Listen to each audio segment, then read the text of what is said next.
Everybody's got a price for the $1 Million Man. Who's that kid? Nick. He looks like Beaker from Muppets. The one on FS1, Nick Wright. Yep. Yeah. I got something. That's for amazing. I did not even. I love that. If I get 5 women and they're all in the same room with me, we're going at it at 110%.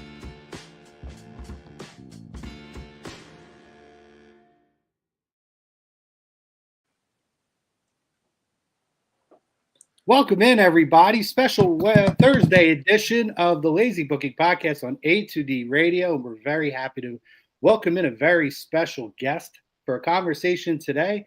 I'm Chrome, joined by, as always, my companion over here, Mr. Eric Archer. Arch, what's up, buddy? What's happening? Let's get rolling. Let's do this. Man. We're very excited to welcome a very special guest, NWA Superstar, WWE alum, Mr. Aron Stevens, Damien Sandow. How are you today, Aron? Woo! I'm excellent. How are you? Oh, man, we're doing great. We're excited to have you on. I'm loving what NWA is doing, by the way. I've seen you a couple of times. Thank you. Guys, we're over here at the 2300 Arena where we're at in Philadelphia. Mm-hmm. We're very excited to talk to you today about some of the highlights of your career.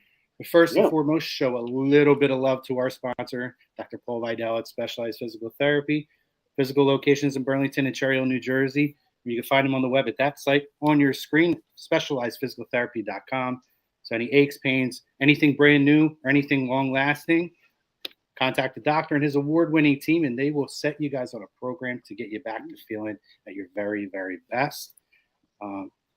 Aron, excited to have a conversation with you today. And as we discussed before we go on, A2D is Agree to Disagree Radio. And we always like to have a current topic before we dive into some of your career highlights to get your opinion. And today, brought to us by Specialized Physical Therapy, WWE announced that they are doing what's called the Last Time Is Now tournament to determine John Cena's final opponent.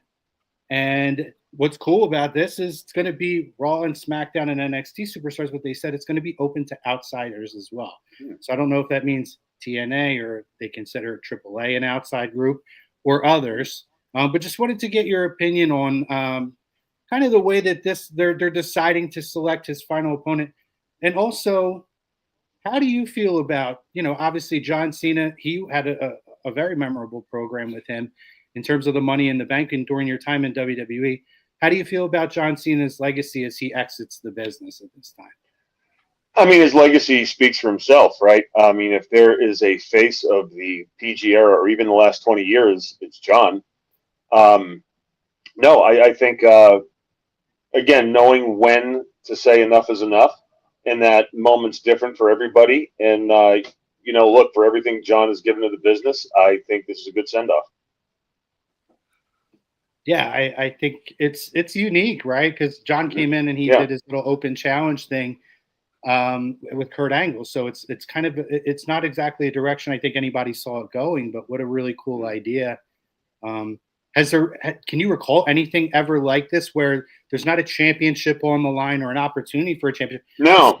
It's literally just guys with the opportunity to have a match against one of the last match with the greatest. I never heard of this before.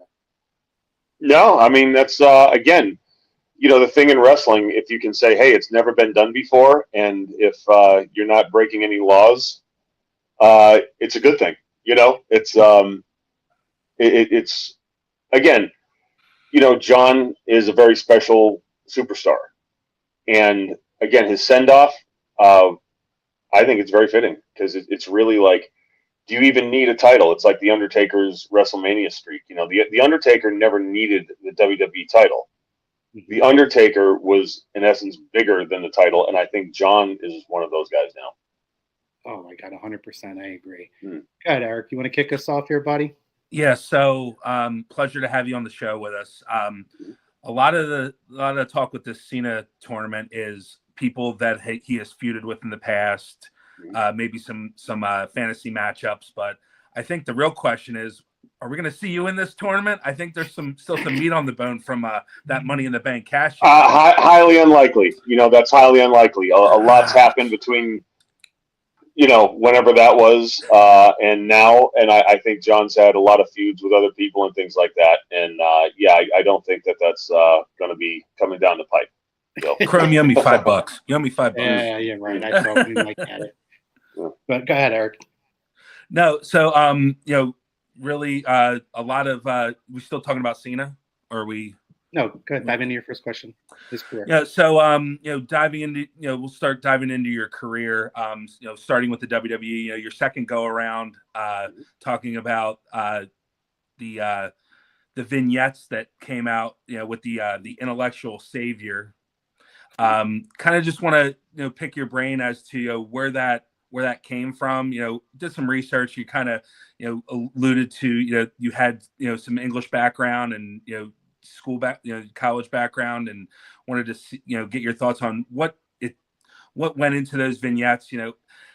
I think vignettes right now are kind of like something that we don't see a whole lot of anymore. Where you see those several weeks of vignettes and promos for new talent, and I think that's kind of a lost art. And I think looking back at where your career, when you came back to WWE, I think that really set the tone for what we were going to see with your character. But kind of just want to kind of pick your brain on where that all illuminated, started for you. Yeah, I mean, they pretty much stuck me in a pre-tape room and said, you got it was like 30 seconds or 60 or 90 seconds or something like that.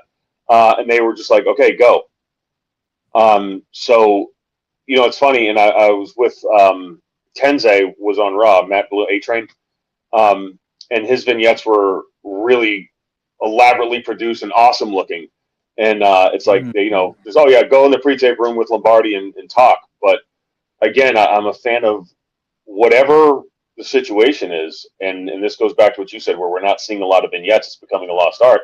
And then I would argue that the characters, although athletically the business has never seen a crazier time, it has never been more depleted of characters, of true personalities, that if you've never seen a wrestling show, when you see them in the first 10 seconds, you know exactly who they are. You know what I mean? Like, you get the vibe.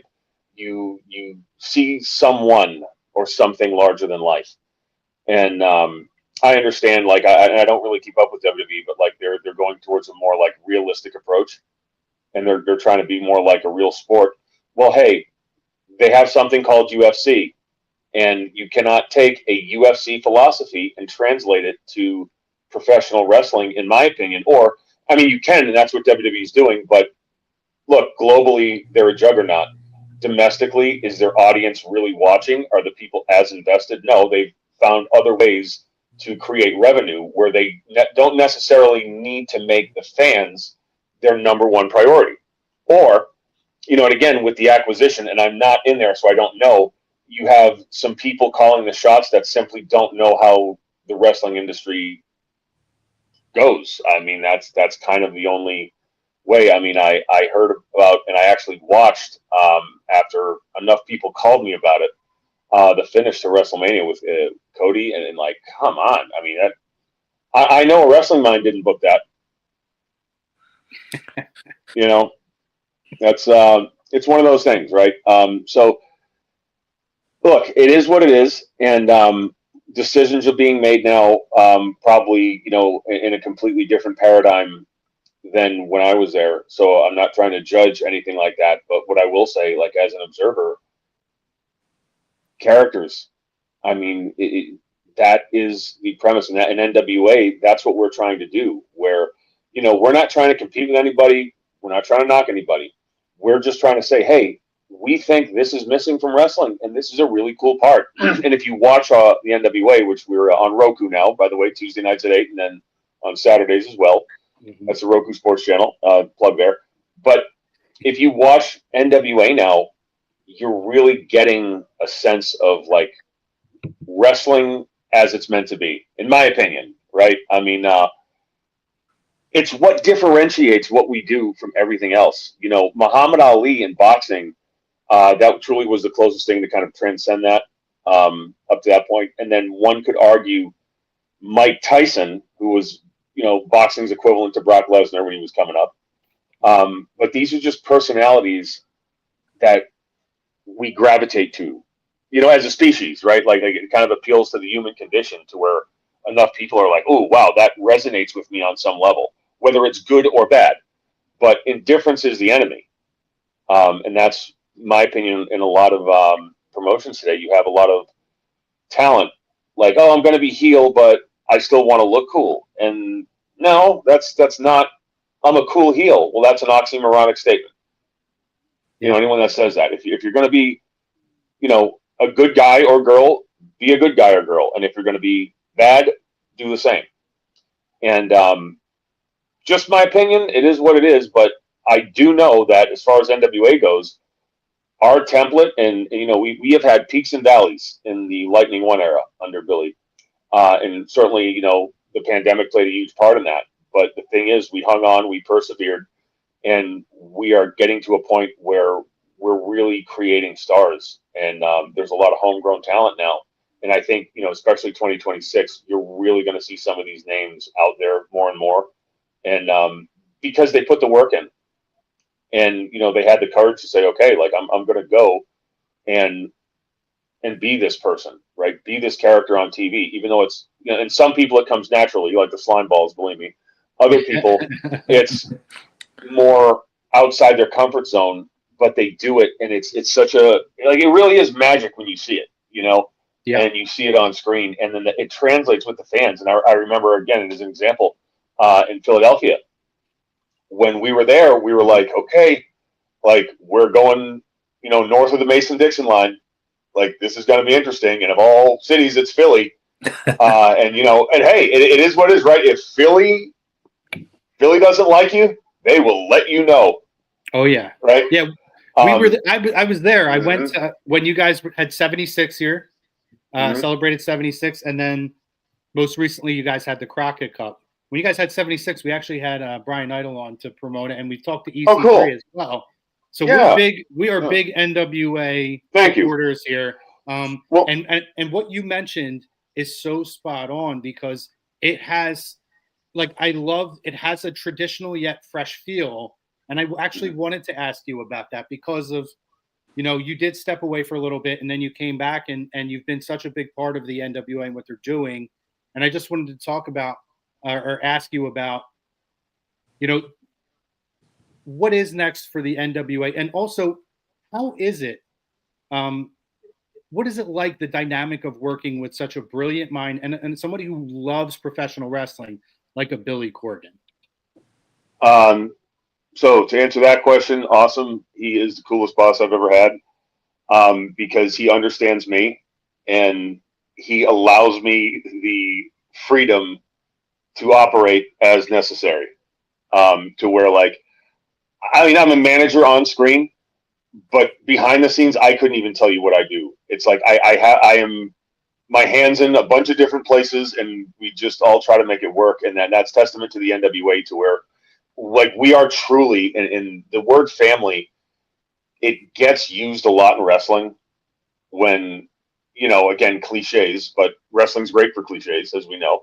And it's not a bad thing, but absolutely, NWA is truly family because we have had each other's backs when we had, when there was no other choice. And the trust that we have amongst our core team, and this goes from the talent to a lot of people backstage, from Billy Corgan, Billy Trask, Pat Kenny, and there's so many other people that are in that little group, to where, God, we did a show where I got married 2 years ago. There was a snowstorm. There was no boss there because they couldn't get to Knoxville. So we had to do the whole show ourselves. It was crazy, but we did it. And when you see things like that, and then, fighting to get the Roku deal, and then all the talent kind of working to get their personalities on screen in line, their characters.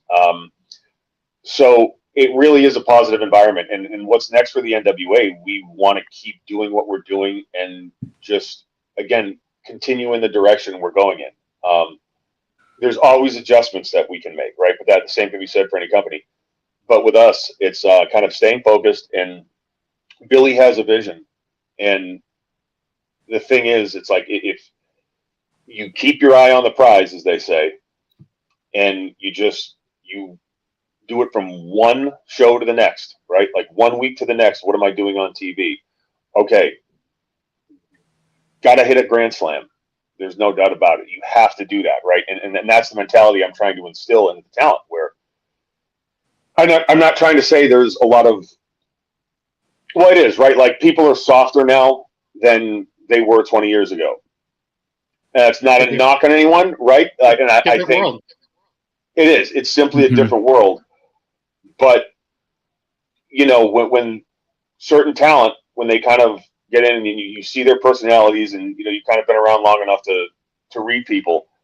Like, all right, perfect example. Carson Drake and the Slime Balls. Like, those are my kids. Oh, my girlfriend loves the Slime Balls, I'll tell you. No, and you know, but here's the thing, right? Like, here's the thing about them. To look at the two of them, absolutely not. There is no way under God's green earth that either of them should be at a wrestling show unless they purchase a ticket.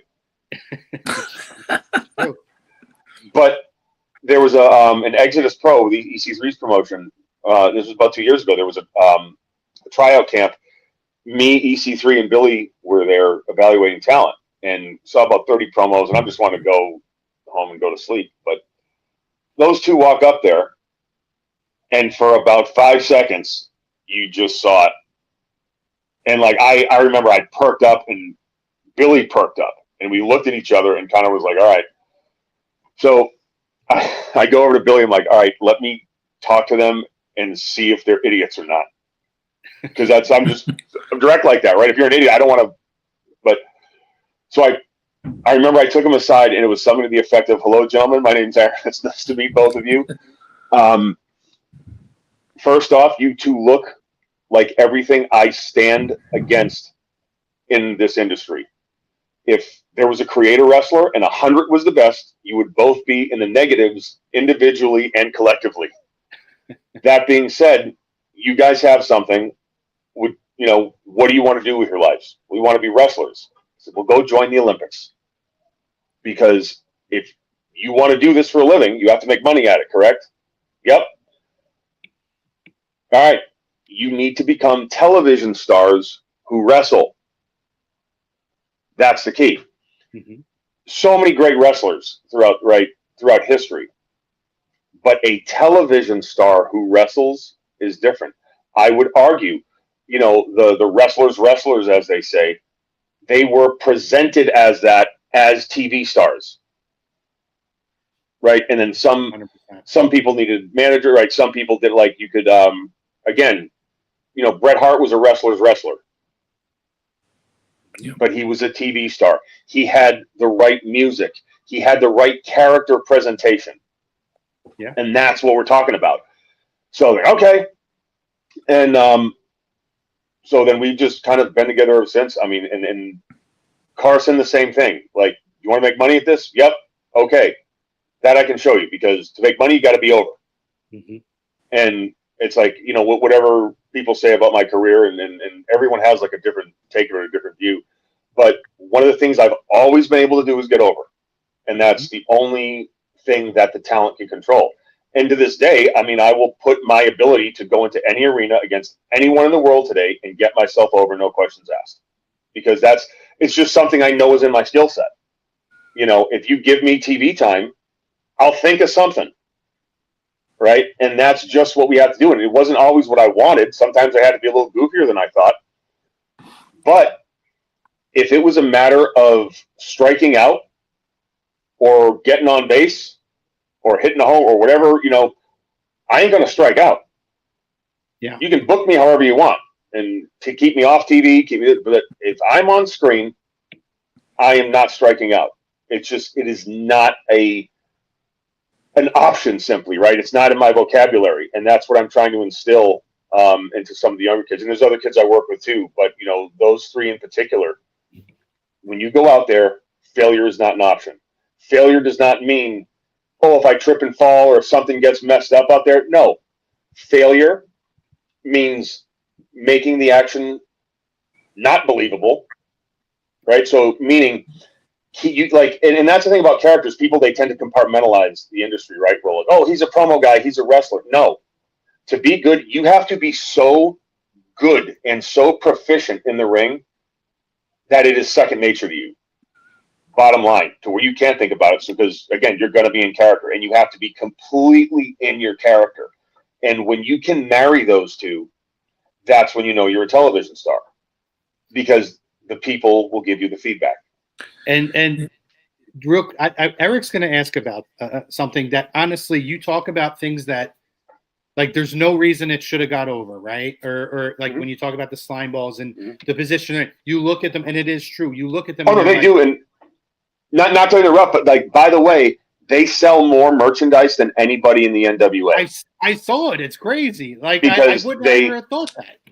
Because and it's funny, and like, and not to keep sorry, but just to reiterate this, right? Like, again, they're younger kids. They have their friends in the business, and I've tried to help some of their friends. I've tried to help a lot of their friends.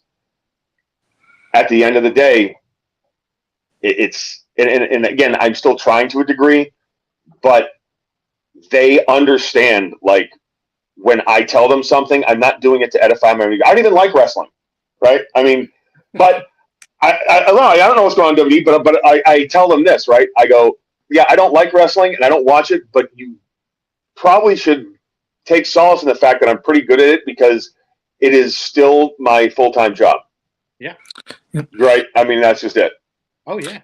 Yeah, and I think, there's a blueprint for you in that you've made things work throughout your career. I mean, WWE, for example, I mean, Rhodes Scholars, I mean, that was, you guys were put together and you made something out of it and you got over. You were able to, the Mizdow, I mean, that goes without saying. That had to be, and that is still to this day one of my favorite highlights. Like, every time I watch it, I crack up. That Usos match. Thank you. Thank you. It's just so awesome. Like, the impersonations, like, you really were able to take stuff that, some other talent may not be able to make something out of it. And I think you showed that you can take something, basically like taking crap, making it into something, just taking stuff that, may not work for the talent. And you've shown that it can work. You can make it work. Thank you. Thank you. But just, kind of want to just touch on specifically the stunt double stuff. How did that come about? I know, it went for several months. I don't know. Was it supposed to go real long? Was it something that, just came out of the blue? Like, kind of want to, pick your brain. Yeah. I was on Raw. They put me with The Miz, and I got bored, and I said, well, I'm just going to do something. And I started imitating him. And then I get to the back. Vince says, come here. Yes. What would you like? Or it was like, yes, how can I help you, boss?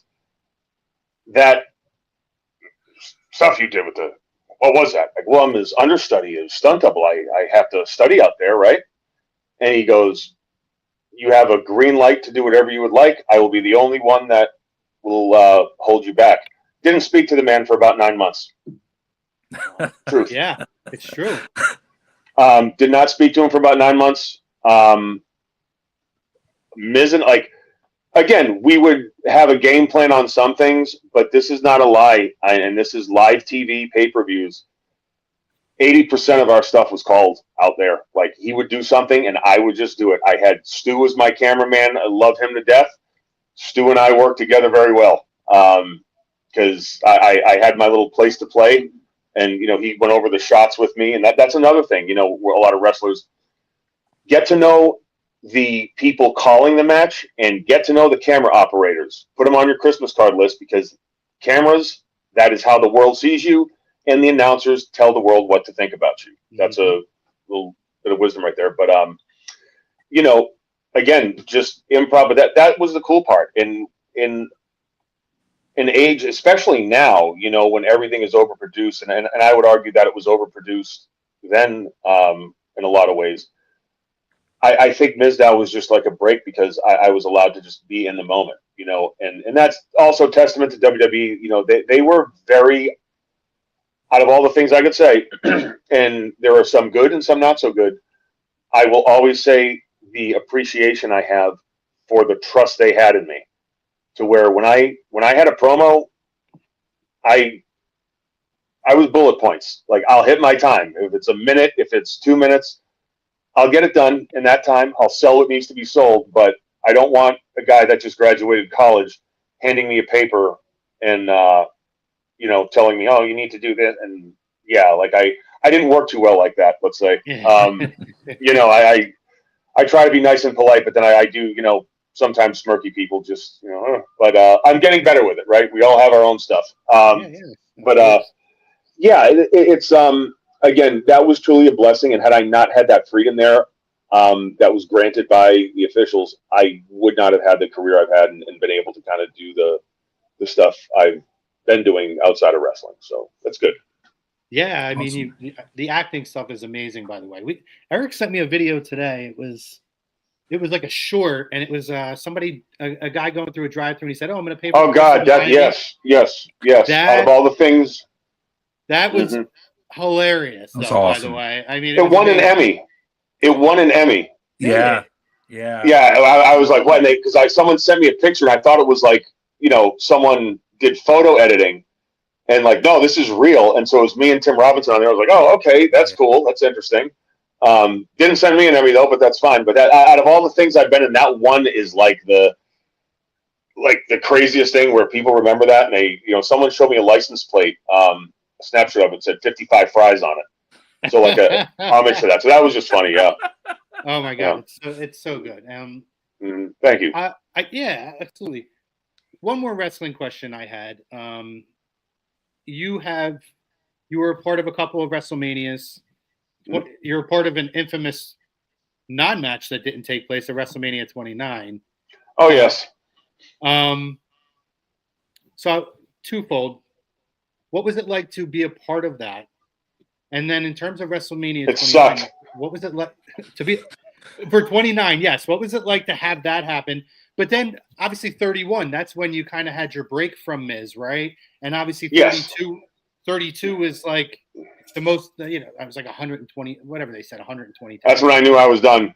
At that moment, I knew I was done. I asked for my release right, like I think it was the SmackDown after that WrestleMania that Tuesday that I'd asked for my release because I just, like, you know, again, no matter what, like I was told, don't show personality out there. So I'm like, okay. That's fine. So when I slid in between Shaq and Big Show and I kind of gave him a little like, crowd came up, Shaq threw me out, they booed him. And then when I got to the back, like no one, you know, like they don't make eye contact with you. And like there was another incident. I think it was like a Royal Rumble or something like that. I was teaming with, I think it was Darren Young, and it was a 4-way tag. And they were chanting my name throughout the whole match. And then like I would get to the back and then no one, because they made up their mind. They didn't want to go with me no matter how over I was. So I'm just like, okay, you know, this is out of my control and I'm not going to like beg for scraps at the table. I don't do that. So that was, that's what happened. And like I said, it's been good since then. And it was good then, right? It was just, again, how much are you willing to put up with? And for whatever reason, it just wasn't what it was. And like, I've kind of made my peace with it because, okay, I've never had the WWE title, but I've certainly got WWE champion reactions. Yeah, you really have. You really have. And it's been amazing to see what you're doing. So you're going to be 2 minutes with you. So just tell us what you're up to now. And we obviously know you're in the NWA. You're doing a tremendous job managing. Thank you. And yes, please check them out. On what was it? You said Roku. It's on Roku. Roku. Yeah, Roku Sports Channel. Roku. There's so many damn shows. There's so much out today. Yes, I know. But on Roku. But yes, tell us about some of your other outside projects because I know you do some acting. You work with Santino at his academy. So well, yeah, I'm just up here for a couple months. You know, just he is an amazing program up here, and he was like, hey, will you come up here and help out with training? Go, yeah, fine. He goes, and I want you to teach a promo class. So we do class on Thursdays. I'm actually getting ready to teach it after this. It's become more of like an improv class to where people will actually find and develop a character. You know, because everyone in wrestling school, what are you going to do? I'm just going to get cool tights. They're going to be lime green with diamonds on them. Like, well, what the hell does that mean, right? So like here, no, we try to like, as they're learning, find and develop a character, because that's a huge piece that they're not going to have to worry about once they leave. And the program's doing super, super good. Again, best school in Toronto, no doubt. And no, I'm happy to be here for a few months. And occasionally I will do stuff on the Gutfield show with Tyrus and everything like that, where we're kind of able to still work together, which is cool. Because again, Tyrus and Santino, those are like in WWE especially, like those are my two guys. So it's cool to be able to still like in like a weird way like work with both of them. So it's been fun. That's great. awesome, man. We really appreciate your time today, Aron, man. Yes. And really great conversation. Maybe we'll have you back again sometime. But seriously, good luck with the NWA. Good luck with everything that you're doing. Thank you for your time. Give Santino our best. We had him on a few months ago. He was a great guest.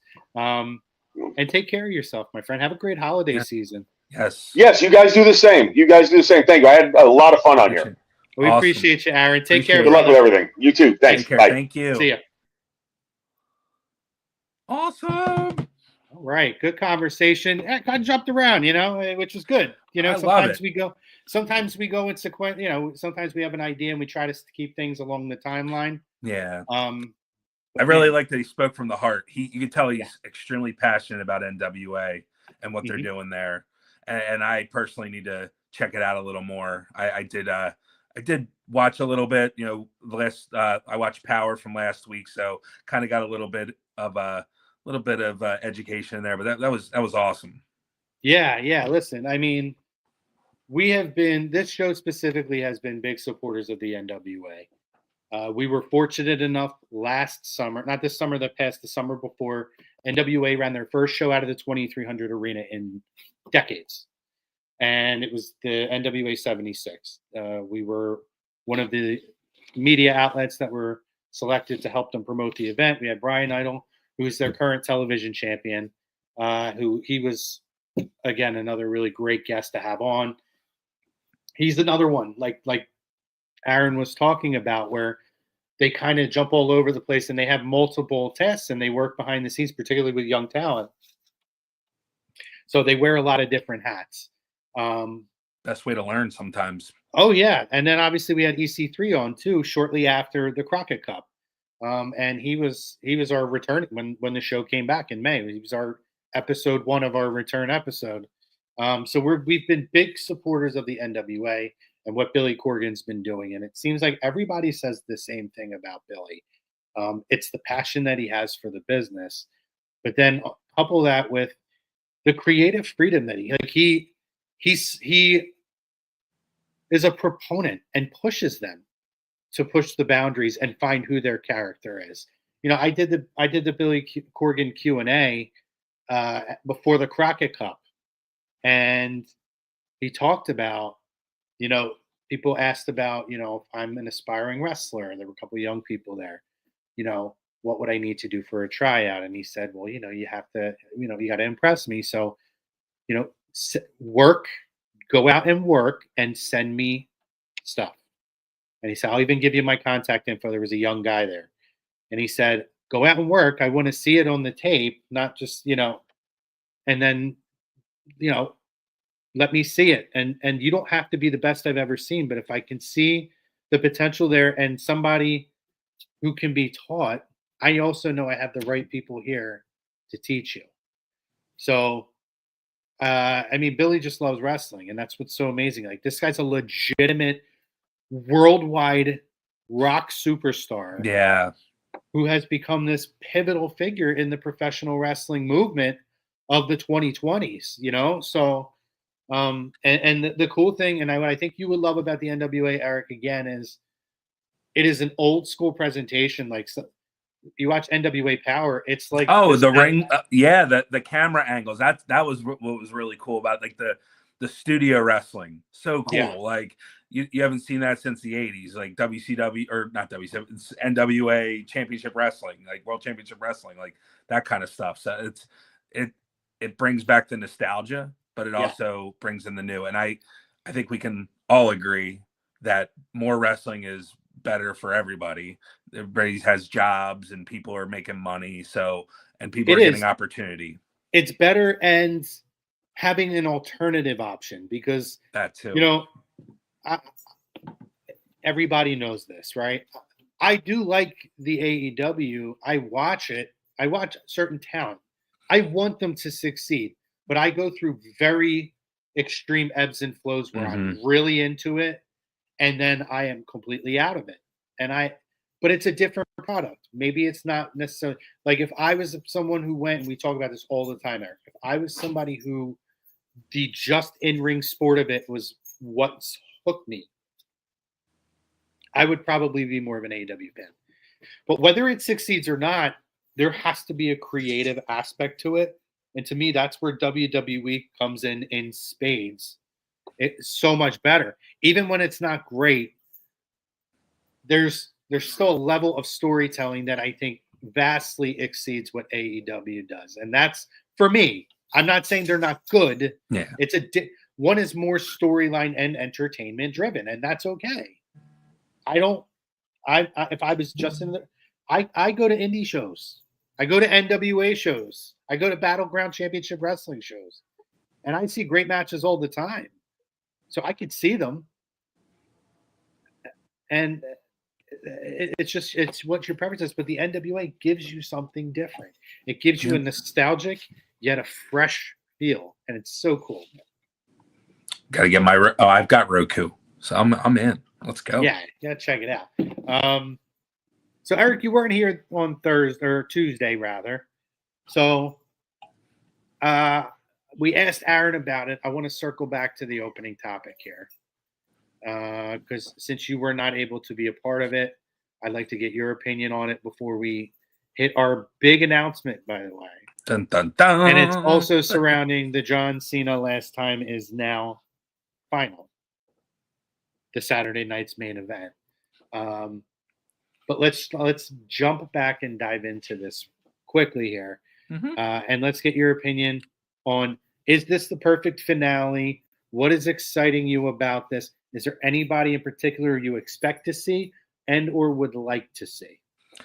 I agree. I love it. I think this is a great finale. It adds so much intrigue into every match that's going to be coming up. It gives value to each match, and it adds even more speculation on who this final opponent is going to be. The match, and I mentioned this in our chat, the match that I'm hoping to see, because I think ultimately Gunther is probably going to be the guy that's going to be that's what I said in that final match, right? That's what I said, yeah. And you and I talked about this the other day offline here, but the match that I would love to see, and of course neither one have officially been announced, but I would love to see a finals to face Cena of Gunther versus Ilya Dragunov. It goes back to that NXT UK match from a few years ago. It's still one of the best matches. You talk about UK strong style. That is one of the hardest hitting matches I've ever seen in my life. Yeah, that's what put Ilya on the map for me. I already knew who Walter was, Gunther, but I knew nothing about Ilya Dragunov. And then I watched that match. Somebody said to me, I really wasn't watching a lot of the UK stuff. Somebody said, I'm telling you, you need to go on and watch that match. I was hooked from that match. Yeah, it was incredible. So that I do like the hint of we're gonna have people that may not work here.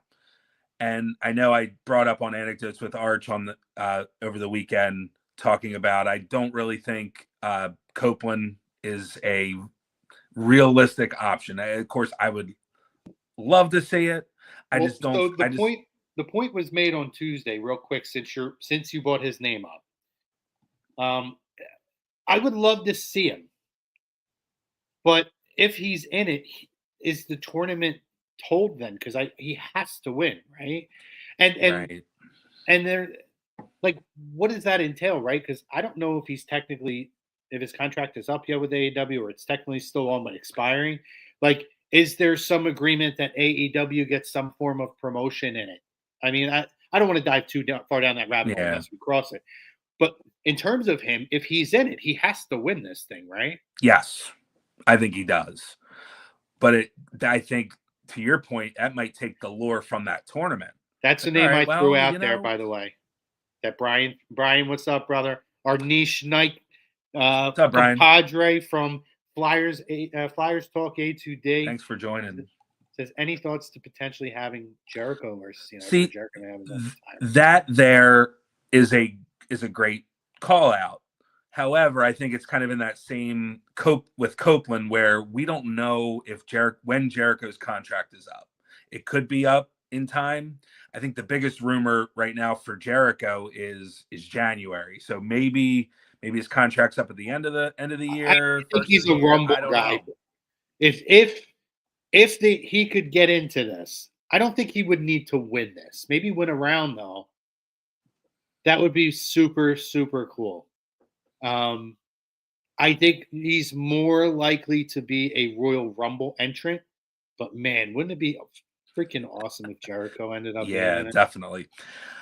I gotta tell you real quick the theory that I heard from somewhere where the tournament winds up with a winner, and then Brock Lesnar comes out and beats the crap out of him, and then Brock winds up taking the match.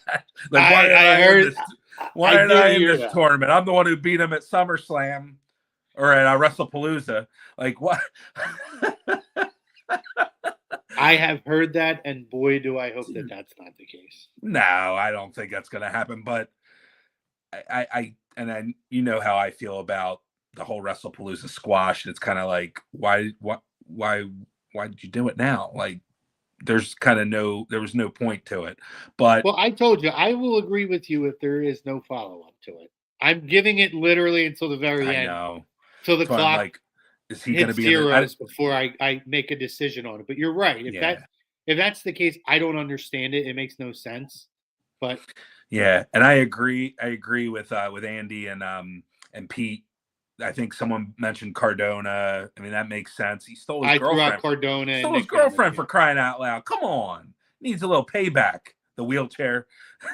I feel like Cardona is almost a guarantee. I feel like Nemeth could be a really strong one. Joe Hendry was not even one I thought of, but that's a good one. I can see Mike Santana as TNA champion, given the opportunity to jump in here. Another one that I saw a rumor was the son of Bull Buchanan. He's Brooks Jensen. Yeah. Why? Oh, why? Because I guess because of the rap, like, because he ruined his career with the rapper gimmick. Kind of digging into that. Yeah, I mean, he was in. I haven't seen him in NXT forever. I think he's in Evolve. I think he's. Oh, did he get demoted? Jeez. I don't know, but I thought that was pretty cool to the backstory. But it is funny. It's fun. I would almost rather him like do a run-in during a Cena promo, and then just get clotheslined and knocked out of like thrown out of the ring. Just a random like. If you know, kind of a moment on screen. Yeah. So now that this tournament is starting on Monday, my question is now, is Cena going to have another match before Saturday night's main event? It's kind of like... Doesn't sound like Boston's happening. I know we talked about wanting to see Dom, and I think a lot of people want to see Cena and Dom, but do we get that at MSG? Do we get that? I don't know if we get anything in Boston. Maybe we get something where there's an interaction of some sort. I mean, if it could be a random match, I don't know, but I feel like Boston might be a setup to get Cena to Dom at Survivor Series, maybe. Yeah, it's fun. It's funny they haven't really announced anything for Survivor Series yet. It's still like 4 weeks out, isn't it? Yeah, but it's 5 weeks out. Quickly, now we're getting to that point where it's like you got to start. I guess they started building those teams on Monday with Logan Paul, but I find it curious. I'm curious to see what Cena does, and if he's not in that War Games match, I mean, it makes perfect sense that it could be Dom. Yeah, I'd love to see that, maybe for the Intercontinental title. Oh, I think it would be. I mean, really, you could technically have Cena take the Intercontinental title off of him, and then whoever he faces in the finals of the tournament, he could drop the title to them. There you go. Like, you really could do that if you really wanted to. Definitely. We got who we got in here. Hey, We got Brad. Brad jumping in. What's up, Brad? Hope you were able to join us. If anybody missed it earlier today or earlier this hour, we were joined by Aron Stevens, known to WWE fans as Damien Sandow. So You're welcome. I hope you guys were able to enjoy it. And if you were not, please go back on A2D and or Lazy Bookings YouTube pages, Facebook, X, Twitter, whatever you call it. Go back and check out the beginning of the show. It was a really, really fun interview. Yeah, Brad, I think it's near a lock. It's about as close as you're gonna get. I think it's just a matter of when. And Royal Rumble sounds logical to me. Yeah. But yeah, I think Gunther still wins this tournament unless again and Adam Copeland joins it. But I'm more excited to see who the surprises are. And we talked about this, and I would like to get your insight on this before we get to our big announcement for this. What are your thoughts on the way they're announcing the participants? Because I mentioned it the other day. I felt like it's a nitpick because I like the tournament idea.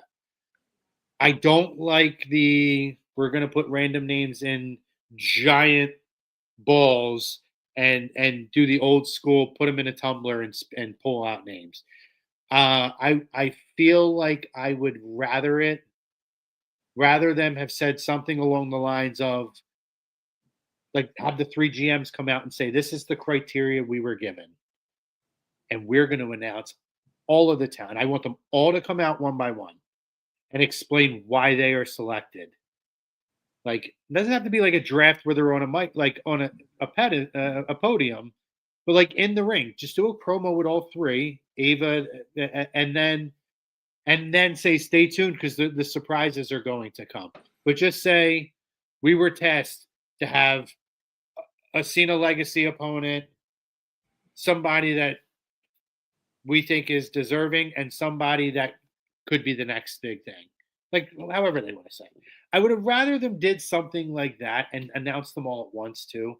I don't like dragging this out show by show with balls, and I don't know. I'm not a fan of that. But I wanted to get your thoughts on the methodology that they are using to announce the participants of this tournament. Yeah, I think one of the criticisms through John Cena's run with the limited dates is why haven't they used him in different ways? And we saw it on Saturday Night's Main Event where he wasn't announced for it, but he cut the studio promo and announced the tournament. Like, why weren't they doing this before? I think this would have been good for specifically this tournament. I would have really liked if Cena cut a promo, like a studio promo for each guy that was entering the tournament. Like he'd have maybe there was a little backstory or somebody who he thought was like an up and coming star, a dream opponent, somebody who he respects. Like I think that would have been pretty cool. If you're going to drag this out, let's have Cena involved in this tournament even more by cutting promos, kind of like the Saturday Night's Main Event one. I think that would have been really neat. You'd be like, this guy I've seen, he's been great, and I'd love to be in the ring with him. Let's see if he can get this opportunity. Here's Joe Hendry, and then like Joe Hendry comes out, something like that. I think they could have been a little more creative. I do, and again, I'm probably overthinking it and nitpicking it a little bit, but I think they could have utilized Cena a little bit more. And I think they could have done this well before Saturday Night's Main Event, where they could have, how long does it take to cut a studio promo? And if he's in an appearance, like, let's take an hour and put some vignettes in the can. Let's get this done. Like, I think they did a really good job with it. I think it worked really well. People were really hyped up about it. And another criticism, I think, and this is me personally, why wasn't this announced for Saturday Night's Main Event? Like, that's a missed opportunity. Like, I know you had 4 championship matches, but I think the highlight was the Cena tournament. Like, everything about it was talked about. Like, they weren't necessarily talking about everything else.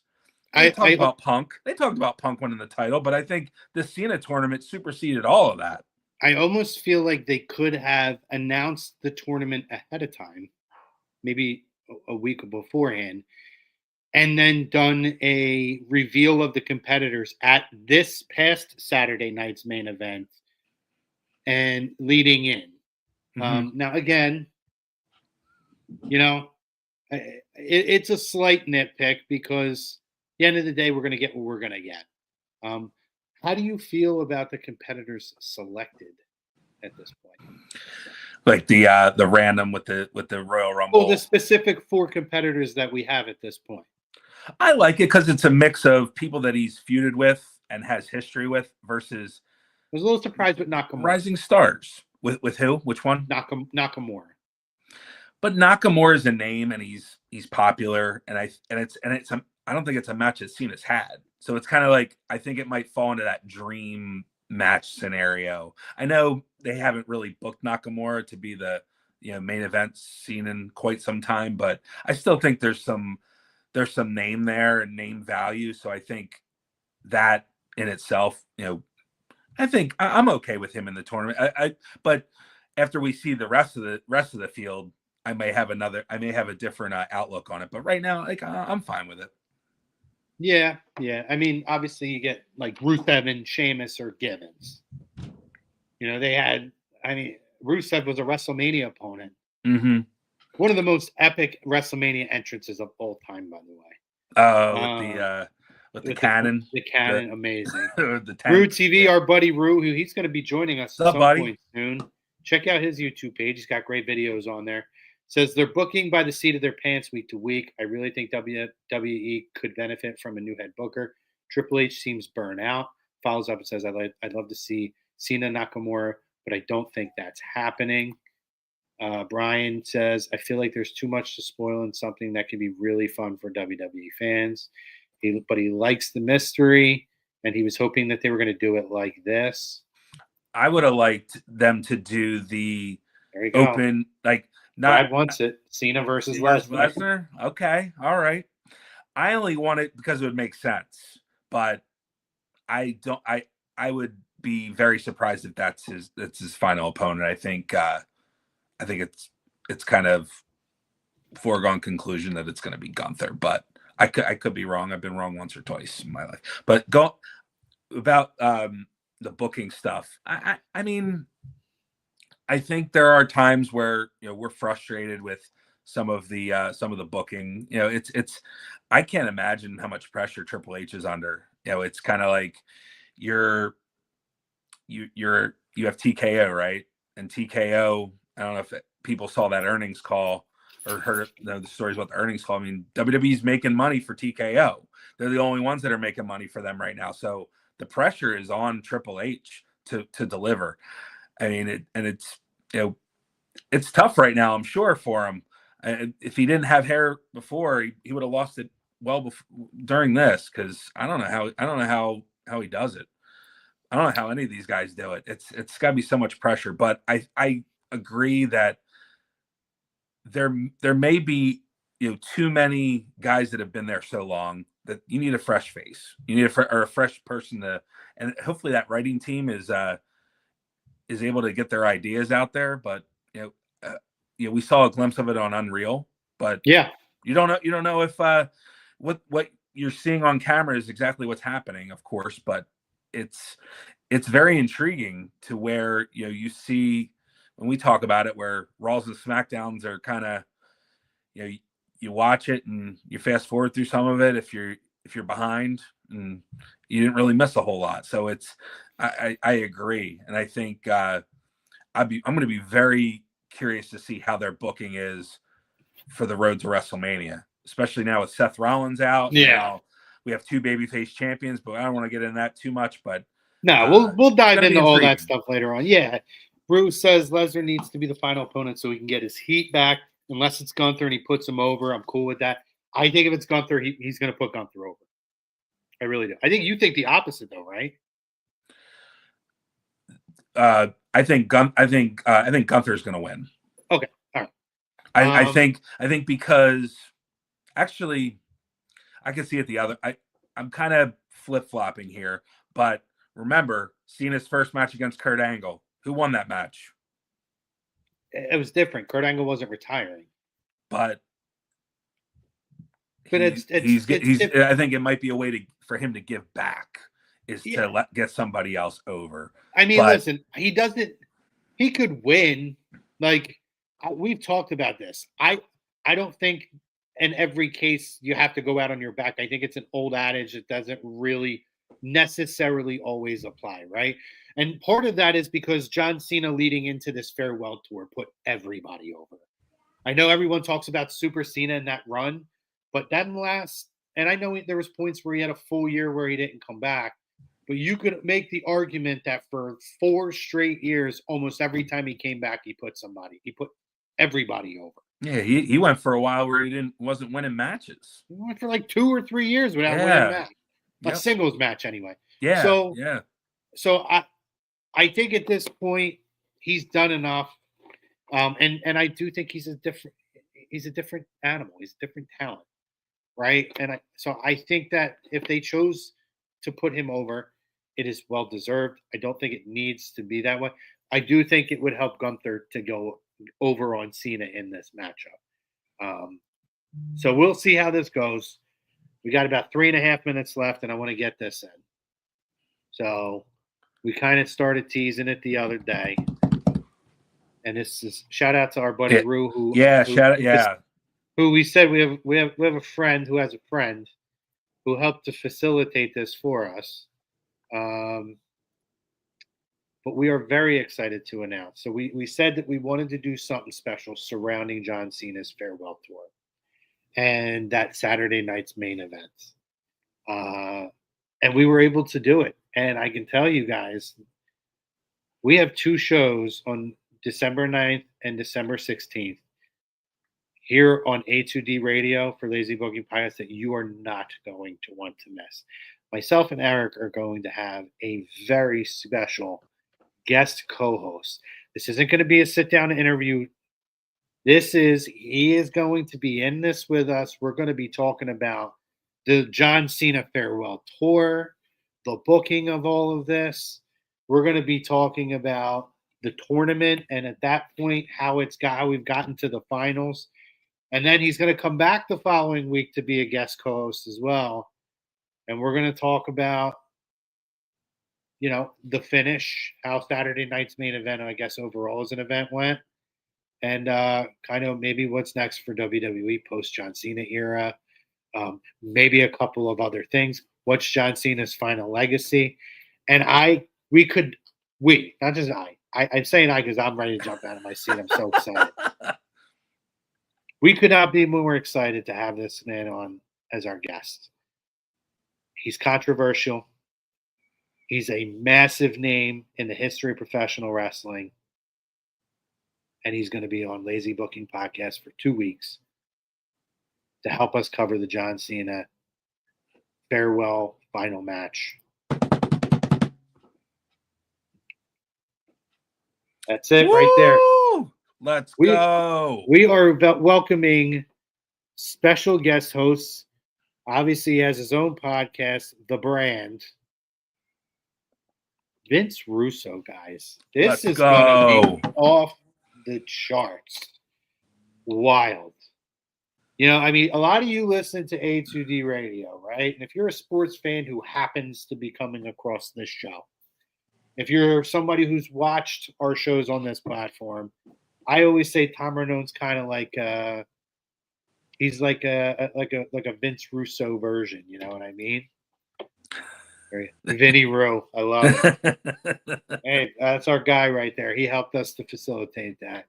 Brian Daly, very excited. Yeah, it's a huge guest. Yes, it's gonna be must see. It's gonna be honest conversation. Yeah, and he's gonna tell it like it is, baby. He's gonna tell it as he sees it like it is. And what's great is you can debate him. He's not gonna get mad at you. He's gonna just come at you, bro. And I'm so excited. I can't wait to be called bro. I'm gonna tell you, I can't seriously. Wait. But he is such love or hate him. good, bad, and different, he's been such a pivotal part of the professional wrestling business and continues to be through his podcast that we are so excited and honored that he would take the time to come on with us for 2 weeks to cover the John Cena farewell tour. So and I'm sure he's going to want to talk about his new venture with Insane Clown Posse's wrestling company. Yeah. The Juggalo Championship Wrestling. Yeah, and they've been around for a long time. Which Cardona, by the way, just won their world title. Yeah. So and he's booking the shows right now, and I know he's going to be eager to talk about that as well. You could tell, watching some of his shows, he's grinning ear to ear. He loves it. Yeah, Greg Johnson excited to be back in it.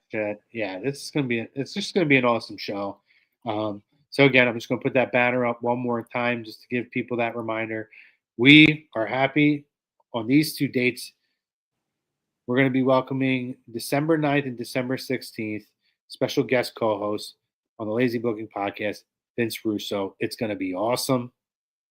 And yeah, I mean he's been very vocal about this whole Cena run to begin with, which is part of why we kind of felt like this is a good opportunity to bring him in, and because we're not going to get we're not getting the cream puff like little he's not going to sugarcoat it. There you go. He's not sugarcoating it. He's not going to he's not going to and listen, I think John Cena should get his flowers.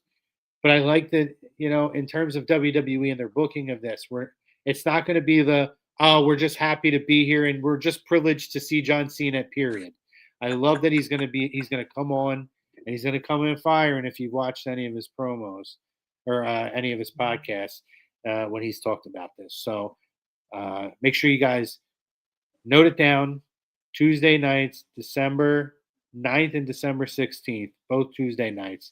Surrounding Saturday night's main event on December 13th, John Cena's final match.